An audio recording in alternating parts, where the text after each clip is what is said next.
अमित शाह ऐसे बोलेছেন दीदी अगले बार जीत के आए तो भाईपो का शासन होगा, अभिषेक बनर्जी प्रदेश चलाएगा। তাই নাকি?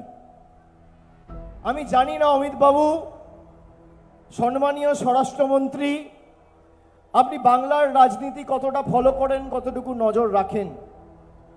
আমি 2014 সালে সাংসদ হয়েছি, আজকে 2026, 12 বছর। আমি আজ পর্যন্ত আমার লোকসভা কেন্দ্রের বাইরে আজ পর্যন্ত কোনো সরকারি অনুষ্ঠানে যাইনি। আমি আজ পর্যন্ত কোনো শিল্প সম্মেলনে যাইনি। আমি আজ পর্যন্ত কোনো খেলায় যাইনি, কোনো মেলায় যাইনি। আমি আজ পর্যন্ত কোনো ফিল্ম ফেস্টিভ্যালে যাইনি, কার্নিভালে যাইনি, সরকারি পরিষেবা প্রদান অনুষ্ঠানে যাইনি আমার লোকসভা কেন্দ্রের বাইরে। তার কারণ আমি জানি একজন জনপ্রতিনিধি হতে গেলে তাকে অনেক বাধ্যবাধকতা মেনে চলতে হয়।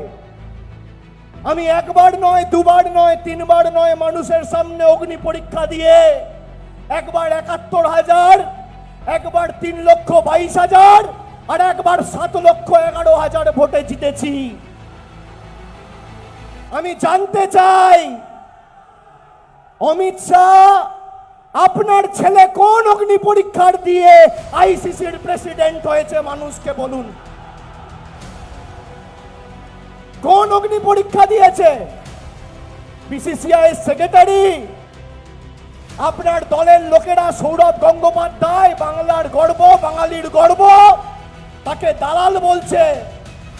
আপনার ছেলে কোন অধিকারে, কোন অগ্নি পরীক্ষা দিয়ে ইন্টারন্যাশনাল ক্রিকেট কাউন্সিলের সভাপতি হয়েছে? আমার লড়াই বাংলার মানুষ দেখেছে।